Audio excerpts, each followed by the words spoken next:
আমাৰ এই অনুষ্ঠান 1978 চনৰ পৰা আৰম্ভ কৰিছোঁ। মাজত 2-4 বছৰ সমস্যা পৰিস্থিতিৰ এইবিলাকৰ কাৰণে আমাৰ বন্ধ গৈছে। এতিয়া আকৌ আমি 5 বছৰ ধৰি ৰেগুলাৰ আৰম্ভ কৰিছোঁ। আমাৰ ইয়াতে 4দিনীয়া কাৰ্যসূচী।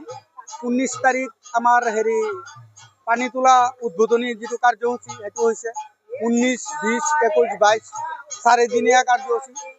4দিনীয়া কাৰ্যসূচীৰ মাজত 20, 21 আমাৰ এক নাম যিটো নাম কীৰ্তন সেইটো চলি আছে। কালি আমাৰ 22 তাৰিখ, কালি আমাৰ মহোৎসৱ। আমাৰ নামত হাজাৰ হাজাৰ ভক্ত আগমন হৈছে।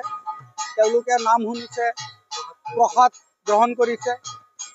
তাৰপিছত কালি আমাৰ মহোৎসৱত হাজাৰ হাজাৰ ভক্ত আহিব, প্ৰসাদ গ্ৰহণ কৰিব, কৃষ্ণ ভক্ত আহিব। আজিকালিতো বৰ্তমান যুগতে কৃষ্ণ ভক্ত দেখাই নাযায় আমাৰ হিন্দু ধৰ্মত।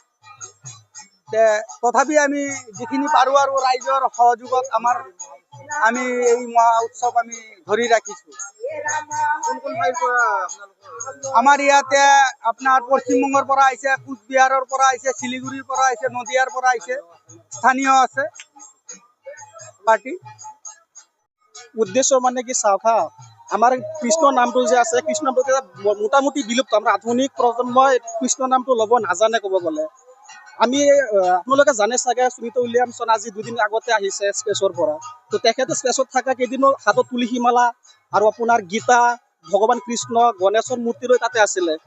8 দিনৰ যাত্ৰা নমা হৈছিলে সেই কৃষ্ণ আৰু কৃষ্ণ নামৰ ভক্তৰ জোৰতে।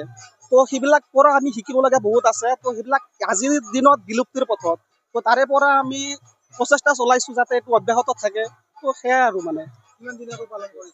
আমাৰ এইটো প্ৰত্যেক বছৰে 4দিনীয়া কাৰ্যসূচী হয় আৰু এইবছৰো তেনেকৈ 4দিনীয়া কাৰ্যসূচী।